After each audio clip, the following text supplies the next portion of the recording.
खुद को कर बुलंद इतना हर तकदीर से पहले। खुद को कर बुलंद इतना हर तकदीर से पहले। खुदा बंदे से खुद पूछे, बता तेरी रजा क्या है, बता तेरी रजा क्या है। साथियों नमस्कार। अंबेडकर नगर पोएट्री साहित्यिक मंच पर कार्यक्रम एक कदम साहित्य की ओर में आप सभी दर्शकों एवं श्रोताओं का बहुत बहुत स्वागत, वंदन, अभिनंदन है।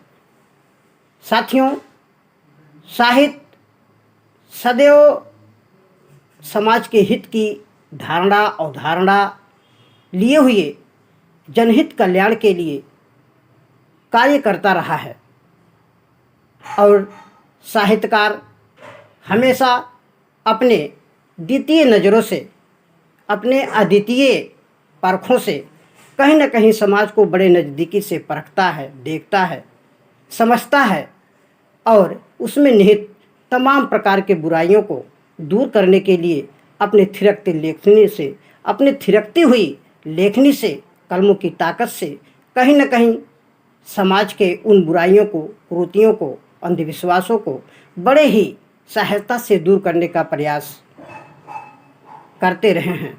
और साहित्यकार सदैव अपने संपूर्ण जीवन को कहीं न कहीं जन कल्याण के लिए न्यौछावर कर देते हैं। कहीं न कहीं समाज को एक नई दिशा और दशा देने के लिए हमेशा अपने बहुमूल्य समय को देते हुए तत्पर रहते हैं। साथियों, इन्हीं क्रम में हमारे बीच आज के इस कार्यक्रम एक कदम साहित्य की ओर में एक ऐसे साहित्यकार उपस्थित हैं जिन्होंने अपने काव्य कला से न केवल अपने आप को काव्य पारखी के रूप में स्थापित किया है, बल्कि उन्होंने साहित्य को भी बड़े मजबूती से आगे बढ़ाने का कार्य किया है। साहित्य को एक ठोस रूप, एक ऐसा रूप देने का प्रयास किया है जैसा कि आज के दौर में, आज के समाज में साहित्य ना जाने क्यों लोगों से दूर होता चला जा रहा है। साहित्य लोगों के पहुंच से काफ़ी दूर होता चला जा रहा है, लेकिन साहित्य को जिस मोड़ पर, जिस क्रम में आगे बढ़ाने का कार्य किया है, ये बड़ा ही सराहनीय और अतुलनीय योगदान कहूँगा। तो बताना चाहूँगा कि साथियों, आज हमारे बीच इस कार्यक्रम में एक कदम साहित्य की ओर में हमारे बीच उपस्थित हैं अंबेडकर नगर, जिला अंबेडकर नगर के लोकप्रिय एवं प्रसिद्ध साहित्यकार, यूँ कहूँ कि साहित्यकार के साथ साथ और भी तमाम योग्यताओं के साथ आप उपस्थित हैं हमारे बीच। साहित्यकार आदरणीय तारकेश्वर मिश्र जी।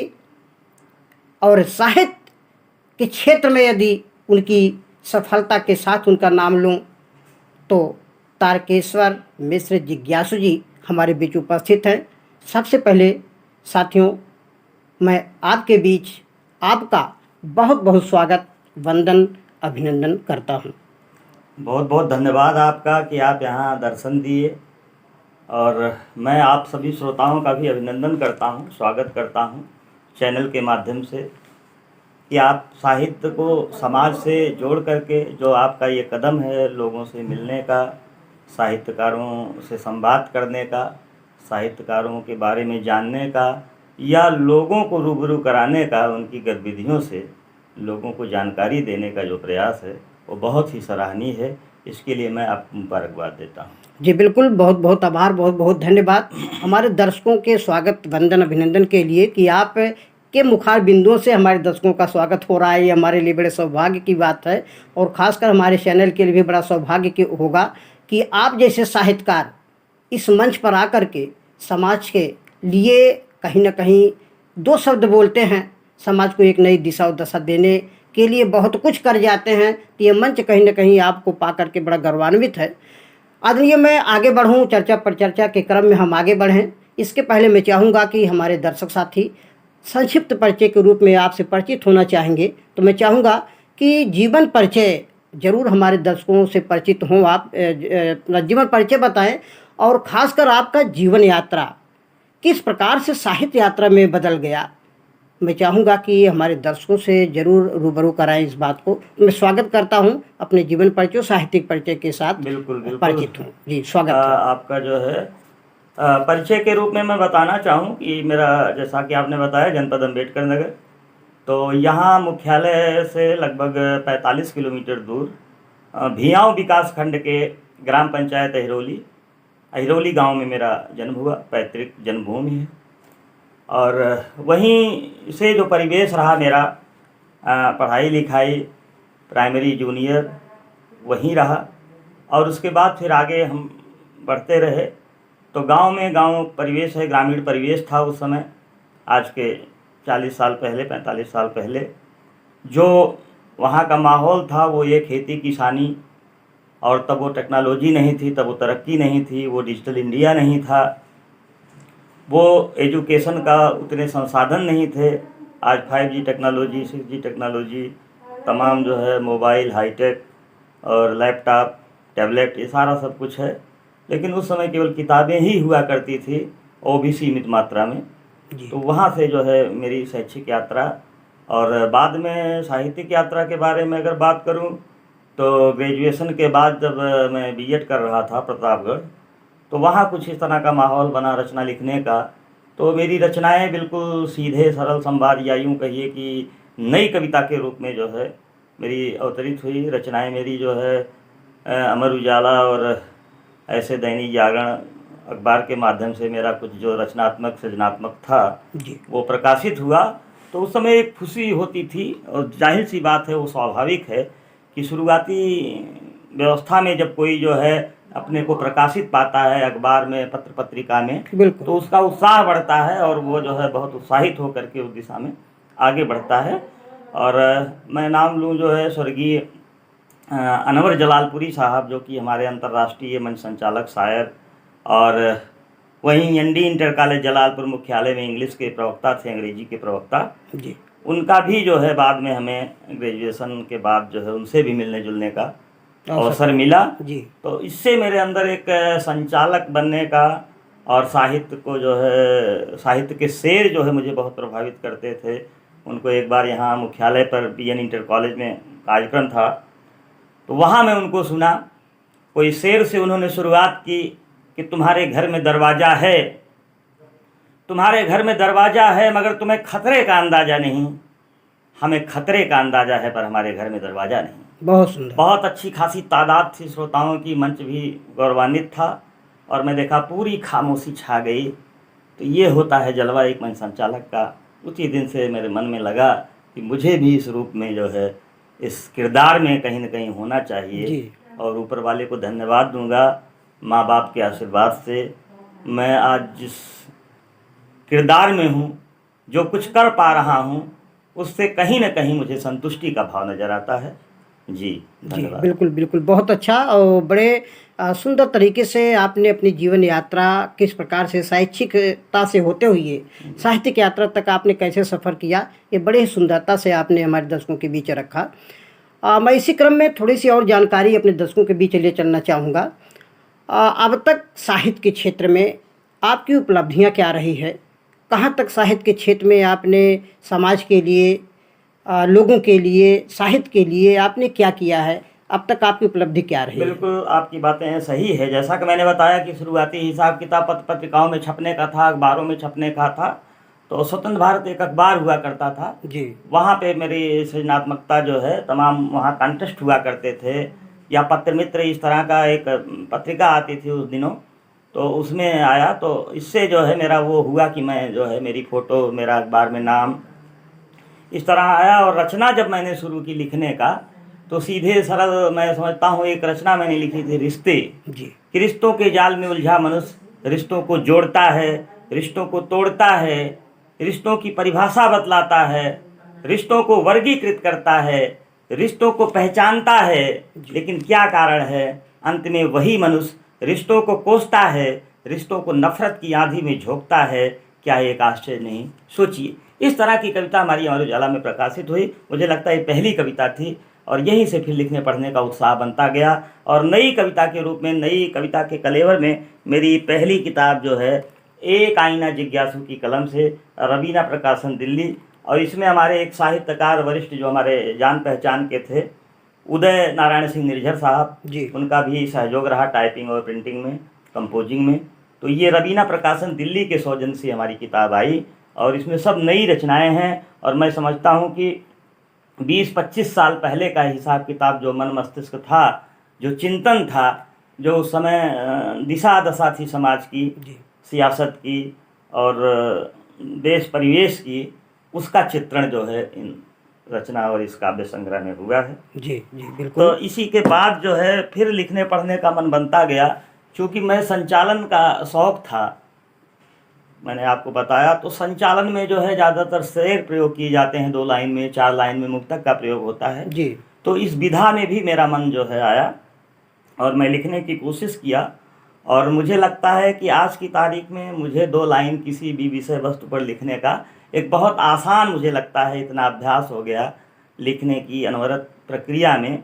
मैं बहुत कॉन्फिडेंट हूँ कि किसी भी विषय पर 2 लाइन त्वरित लिख देना जी कम समय में जो है, ये मेरा एक शौक़ बन गया। और उसी का नतीजा है कि ये मन का आंगन जो है शेर के रूप में 2-2 लाइन का यहाँ पे है, अलग अलग परिवेश, बहुत अलग अलग बधाई। विषय वस्तु पर ये संकलन है। ये भी जो है रवीना प्रकाशन दिल्ली के सौजन्य से प्रकाशित हुआ जी और बड़ा अच्छा लोगों को लग रहा है। तमाम हमारे समाज सेवी, तमाम डॉक्टर्स वगैरह जिनके पास ये किताबें पहुंची हैं, लोगों ने तारीफ़ की। बिल्कुल। तो इसके बाद ये क्रम में मेरा एक गूगल बुक आया था, वो है जज्बात जिज्ञासु के।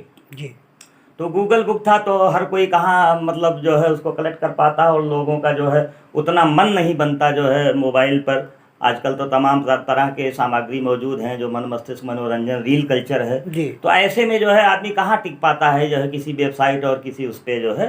तो मुझे किसी ने सुझाव दिया कि ये जो आपका है इसका कलेक्शन जो है अगर आ जाए किसी उसमें जो है बुक में, जी किताब में, काव्य संग्रह के रूप में, तो वो अच्छा होगा। तो ये एहसास दीप जो है तीसरा काव्य संग्रह है और इसमें भी विभिन्न विषय वस्तुओं पर जो है 2-2 लाइन के शेर जो है संकलित हैं इस रचना में। जी और ये तीसरी हमारा काव्य संग्रह रहा। और चौथे काव्य संग्रह के रूप में जिज्ञासु के अल्फाज, ये पिछले 2 साल का हिसाब किताब, इसमें जो वैचारिक स्थिति थी जी जी उसका चित्रण है। इनमें ये भी जो है 2 लाइन के शेर का ही संकलन समझिए। बाद में एक दोहा हो गया था, बहुत पहले तो दोहा हुआ था लेकिन ये अभी हाल ही में आया है। जिज्ञासु के दोहे, ये हमरंग पब्लिकेशन बिहार से जो है प्रकाशित हुआ। इसकी जो है इस समय काफ़ी चर्चा रही लोगों में, क्योंकि दोहा हमारी पुरानी विधा है, कबीर रहीम के दोहों से लोग परिचित हैं।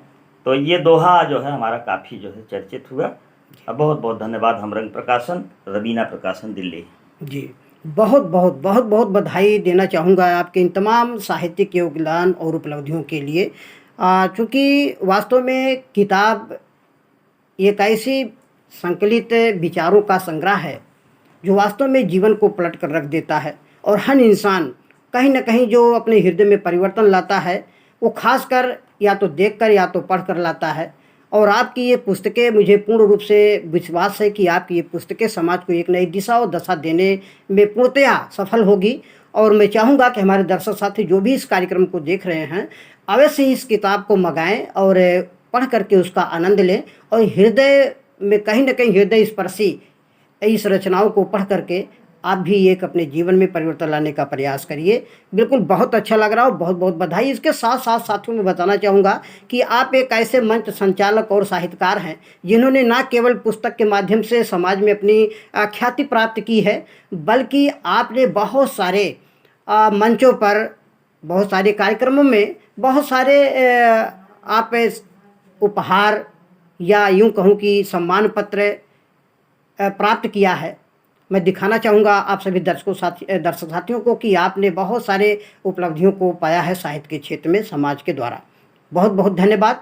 इसके साथ मैं सर और जानकारी की ओर बढ़ूँ इसके पहले मैं चाहूँगा कि एक सुंदर सी रचना हमारे दर्शकों तक आपकी पहुँचे, फिर हम चाहेंगे कि वार्तालाप के क्रम में बहुत सारी जानकारियों के साथ हम आगे बढ़ेंगे।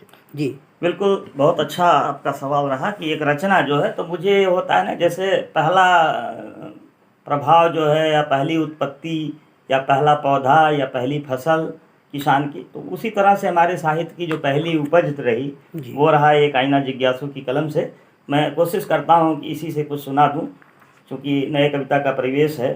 तो ऐसे तो सब है, लेकिन देखिए यहाँ मैं पढ़ दे रहा हूँ। चूँकि अखबारों का मैं बहुत शौकीन था, शुरुआती बचपन से ही मुझे अखबार जो है बहुत अच्छे लगते थे, पत्र पत्रिकाएँ बहुत अच्छी लगती थी। जी। तो जहाँ भी मिलता था पड़ोस में या कहीं दुकान स्टॉल, ऐसे मैं ले करके पढ़ करके वापस कर दिया करता था। ये मेरा जुनून जो है मुझे बहुत अच्छा लगता अच्छी था। शौक, अच्छी शौक। तो ये है कि देखिएगा एक रचना यहाँ से कि बचपन तब का बचपन अब का। जी, जब साहित्यिक शुरुआत हुई रचना लिखने की, तो स्वागत। एक ध्यान दीजिएगा, ये मेरे बचपन का हिसाब किताब और नए दौर में जब मैं लिखने पढ़ने के काबिल हुआ उस वक्त का अंतराल है जी। कि बचपन तब का, वाह, बचपन तब का, बचपन अब का। तब अभाव में आवश्यकता को तलाशता, बहुत सुंदर। तब अभाव में आवश्यकता को तलाशता, आज का बचपन पैसे पर निर्भर हो गया। बहुत सुंदर, बहुत सुंदर। आज का बचपन पैसे पर निर्भर हो गया है, आवश्यकताओं की पूर्ति का माध्यम पैसा है। जी, पहले प्यार और अपनत्व था सर्वोपरि, पहले प्यार और अपनत्व था सर्वोपरि, अब पैसा है। उम्र कोई भी हो, बचपन जवानी बुढ़ापा, खुशी हो या स्यापा, सब में पैसा ही होता है आवश्यक। जी, पहले घर की बनी सामग्री थी और अब चाट आइसक्रीम गोलगप्पे। बच्चों का संसार अब गुब्बारे खिलौने वाली गाड़ी में बसता है। अभाव में डूबा अपना बचपन जब याद आता है, अपने बेटे के बचपन के सामने झुक जाता है। झुक जाता है। जी, आधुनिकता और इलेक्ट्रॉनिक के साए में घुला आज का बचपन मशीनी होकर रह गया। युग के गोद में बैठे समय की धारा में सब कुछ बह गया। बह गया। एक भाव है। इसी का एक छोटी सी रचना मैं आपको और दिखा देना चाहूँगा। बिल्कुल बिल्कुल, स्वागत है सर। पढ़ लेना चाहता हूँ कि जी।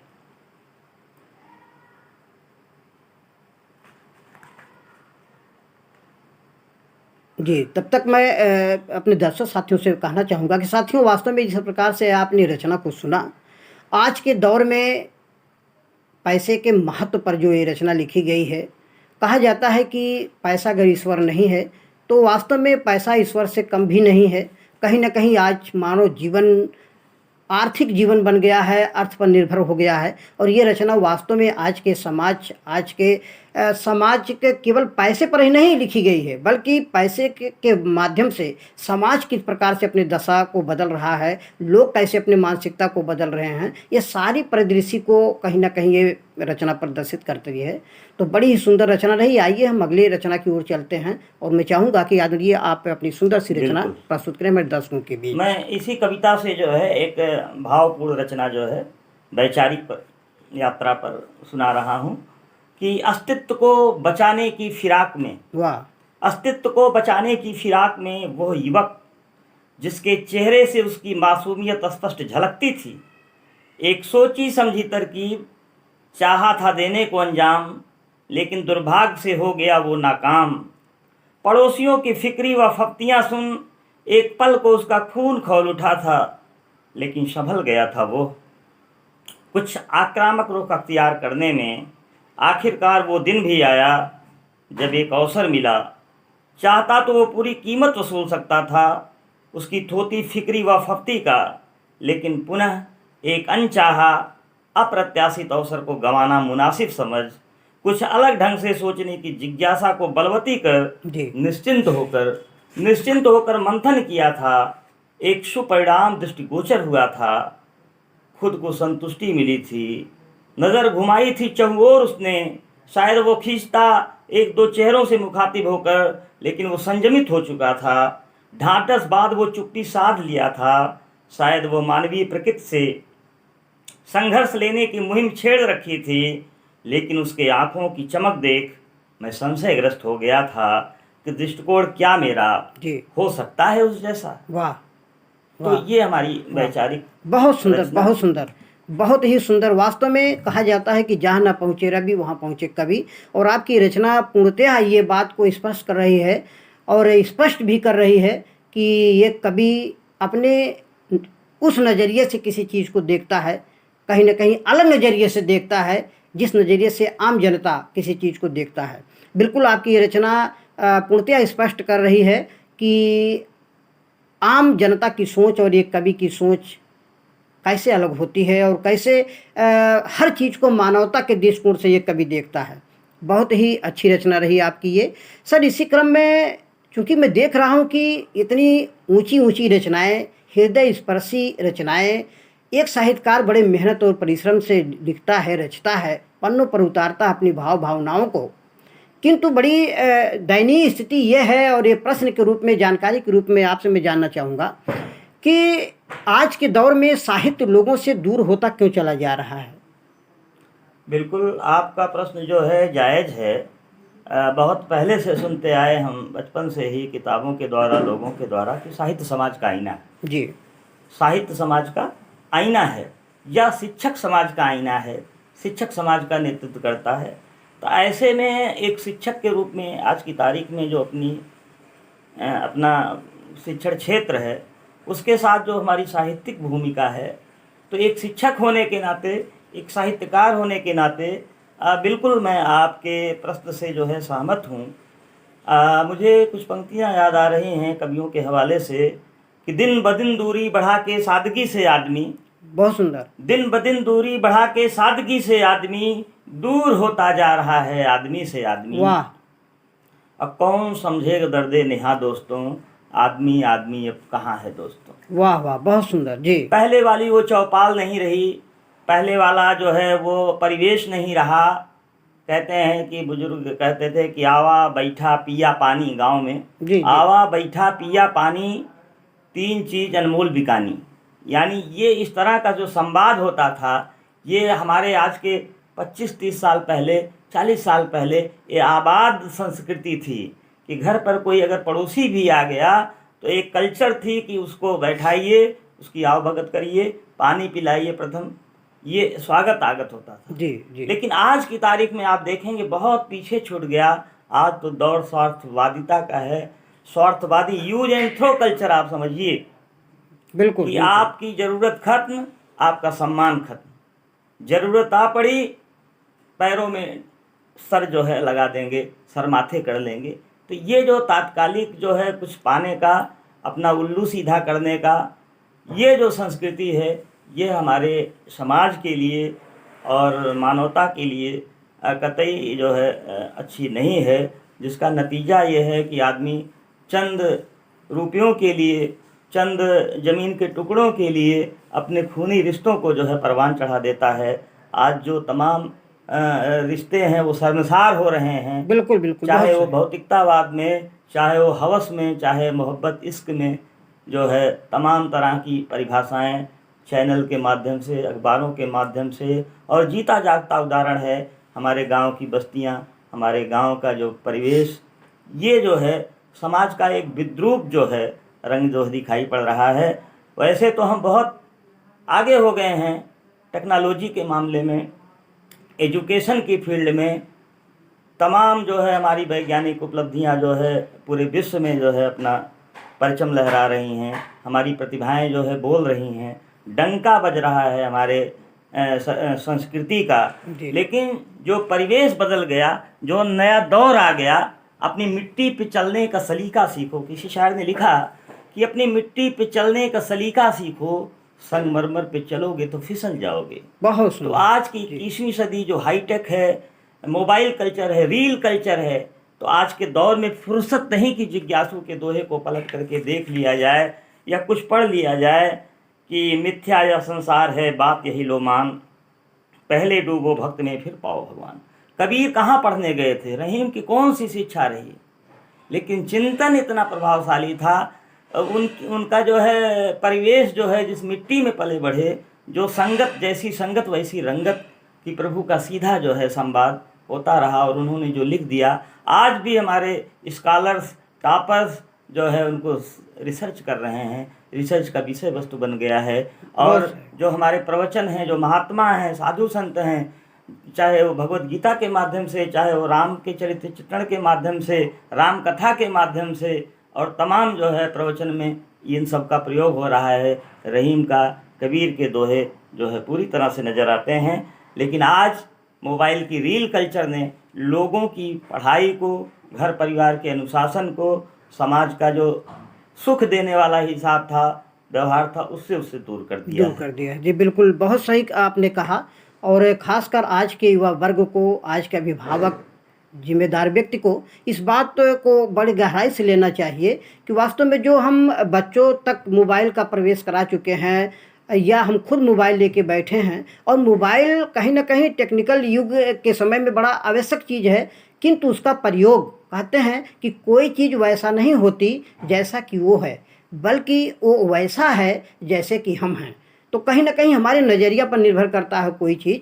तो बड़े ही सटीक और सही ढंग से हमारे दर्शक साथियों को आपने समझाने का प्रयास किया सर कि हमें खासकर किताबों से जुड़ना बड़ा आवश्यक है, और मोबाइल में अच्छी चीज़ खासकर मैं तो अपने दर्शक साथियों से यही कहना चाहूँगा कि साथियों, आज के दौर के, आज के बदलते युग के मोबाइल के रील्स देखने से अच्छा है कि अम्बेडकर नगर पोएट्री साहित्यिक मंच पर कार्यक्रम एक कदम साहित्य की ओर कार्यक्रम को आप सा परिवार बैठकर बिल्कुल हो रहे कार्यक्रम, प्रतिदिन हो रहे कार्यक्रम को जरूर देखें, जिससे कि हमारी संस्कृति, हमारी सभ्यता, हमारे संस्कार हमारे परिवार में साकुशल कायम रहे और हमारे परिवार में संस्कृति सभ्यता का निर्माण हो सके, संस्कार का निर्माण हो बहुत सके। अच्छा संदेश आप दे जी बिल्कुल, बहुत अच्छा लगा सर आपकी ये बातें। इसी क्रम में मैं चाहूँगा कि एक और सुंदर सी रचना हमारे दर्शकों तक आपकी पहुँचे सर, फिर वार्तालाप के क्रम में जी, हम आगे बिल्कुल। बढ़ते हैं। जैसा कि परिवेश देखता हूँ, मुझे एक राजेश रेड्डी शायर की कुछ पंक्तियाँ याद आ रही हैं। क्या जो न होना था हुआ मेरे शहर में। जी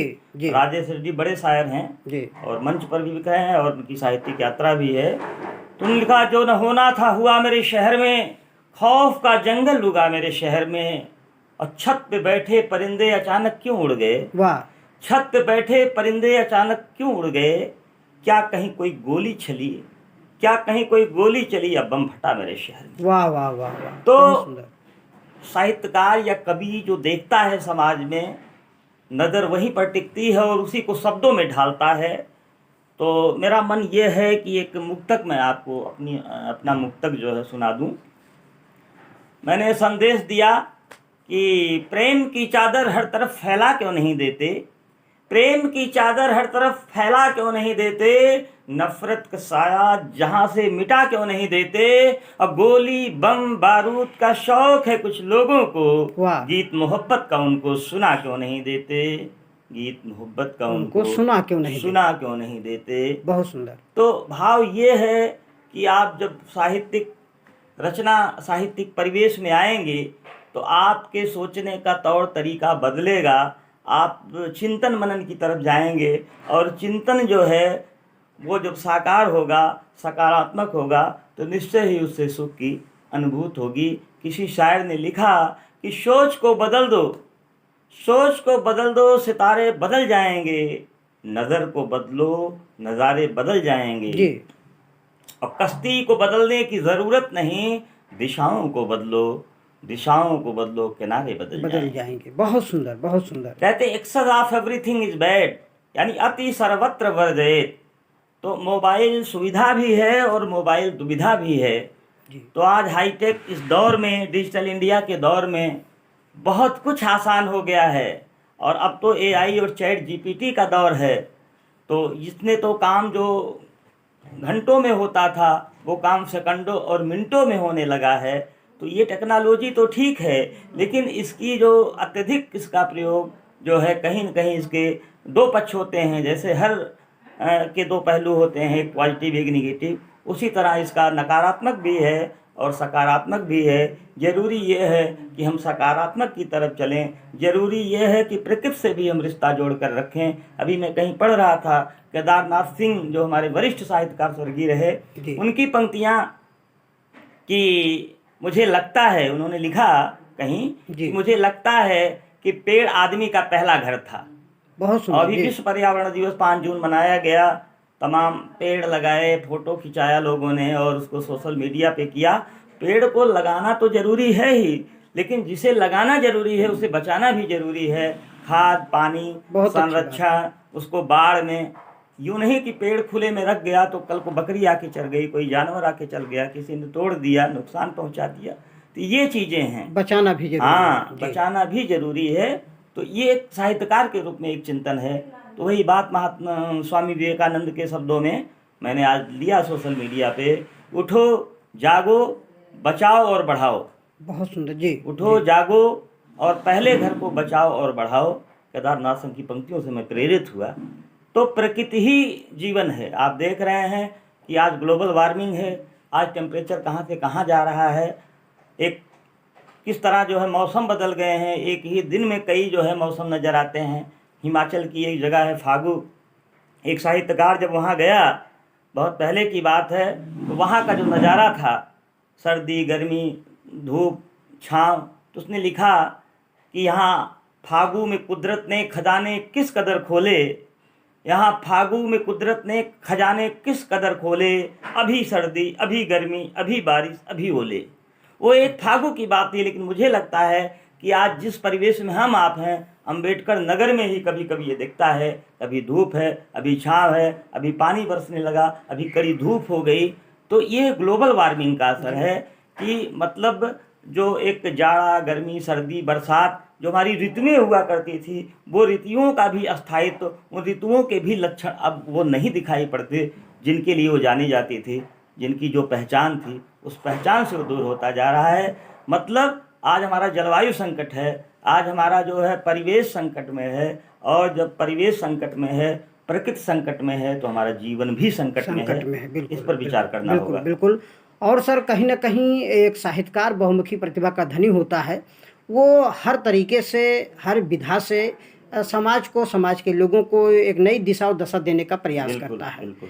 मैं चाहूँगा कि कार्यक्रम के अंत में चलते चलते मैं आपसे यही अपेक्षा करता हूँ कि हमारे आज के युवा साथी को, आप एक शिक्षक भी हैं और एक साहित्यकार भी हैं, तो शिक्षक और साहित्यकार दोनों समाज के एक दो आँखें हैं। मैं समझता हूँ इस दृष्टिकोण से आप आज के युवा साथी को, युवा साथियों को, युवा वर्ग को आप क्या संदेश देना चाहेंगे? बिल्कुल, आज के युवा वर्ग को यही संदेश देना है कि माँ बाप को पहचानने की कोशिश करें। जो घर की जो पहली पाठशाला घर हुआ करता था, और जो पहली अध्यापिका माँ हुआ करती थी, आज उस पहली अध्यापिका माँ और जो अपना घर है, उस परिवेश को, उस माँ की शिक्षा को, उस पिता के बताए हुए रास्ते पर चलना जरूरी है।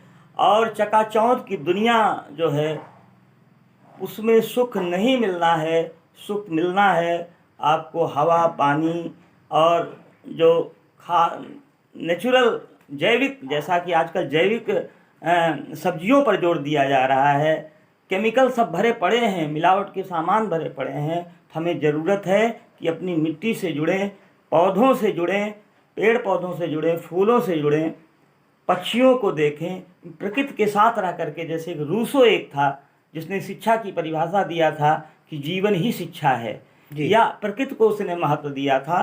तो हमें मोबाइल और लैपटॉप में अपनी आँख केंद्रित करते हुए अपने, जैसा कि आजकल डॉक्टर्स बताते हैं कि सबसे ज़्यादा संकट मोबाइल ने बेकार किया है। कम वर्ग के बच्चे, छोटे छोटे बच्चे, नर्सरी केजी के बच्चे जो है चश्मा लगा रहे हैं।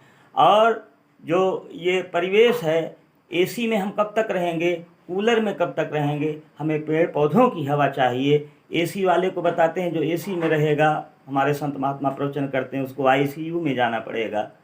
और अभी मैं देख रहा था, अगर यही हाल रही, लोग केवल दिखावटी रूप में पेड़ पौधे लगाते रहेंगे, ज़मीनी हकीकत उन पेड़ पौधों का संरक्षण नहीं हुआ, तो आने वाले समय में एक वक्त ऐसा भी आएगा, बच्चे टिफ़िन के साथ ऑक्सीजन सिलेंडर भी लेके जाएंगे अपने बैग में। सोचिए। और आज भी आप देख सकते हैं हाहाकार मचा है। जगह जहाँ जो है मौसम जो है बारिश होनी चाहिए, जहाँ ठंड होनी चाहिए वहाँ गर्म बना हुआ है, और जहाँ मौसम साफ़ सुथरा होना चाहिए, सदाबहार होना चाहिए, वहाँ पर पत्थर पड़ रहे हैं।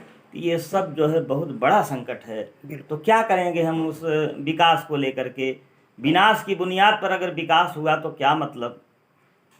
वो अधेरे ही भले थे कि कदम राह पर थे, एक साहित्यकार ने लिखा शायर ने कि वो अधेरे ही भले थे कि कदम राह पर थे, जब से रोशनी मिली मंजिल से बहुत दूर चले। तो हमें अनुशासन और संस्कार की नींव को मजबूत बनाना है, और अनुशासन और संस्कार की नींव बनाने का काम जो है वो कौन करेगा? वो मिट्टी से जुड़ा व्यक्ति करेगा। शायर राहत इंदौरी कहा करते थे, हमें जो है समाज में जो है जितना खतरा पढ़े लिखे लोगों से है, उतना खतरा ना पढ़े लिखे लोगों से नहीं है। जी। वो कहते थे कि गांव चलो वहाँ अमरूद का मौसम है, शहर में तो बारूद का मौसम है। वाह। तो भाव ये है कि अपने परिवेश को स्वच्छ सुंदर प्रकृति का संरक्षण करें, हर कोई एक पेड़ लगाए, पेड़ लगाना जो है बहुत पुण्य का काम है। समझो एक पौधा लगाया, समझो सैकड़ों जीवन बचाया। जी बिल्कुल एक बिल्कुल। संदेश। बहुत बहुत आभार, बहुत बहुत धन्यवाद मैं देना चाहूँगा आप आदरणीय तारकेश्वर मिश्र जिज्ञासु जी को कि आपने अपना बहुमूल्य समय निकाल करके आज के इस कार्यक्रम के माध्यम से समाज को, साहित्य को, जल कल्याण के लिए जो आपने संदेश दिया, इसके लिए बहुत बहुत आभार, बहुत बहुत धन्यवाद। पुनः एक बार इस मंच पर आपका मैं स्वागत वंदन अभिनंदन करते हुए अपने दर्शक साथियों का भी स्वागत वंदन अभिनंदन करता हूं। और साथियों, हम विदा लेते हैं इसी बातों के साथ, इसी सुंदर संदेशों के साथ हम विदा लेते हैं और जल्द ही पुनः इसी मंच पर बहुत सारी जानकारियों के साथ साहित्य, समाज, जल कल्याण की बातों को लेकर के उपस्थित होंगे। तब तक के लिए शुभ रात्रि, धन्यवाद। नमस्कार, आभार।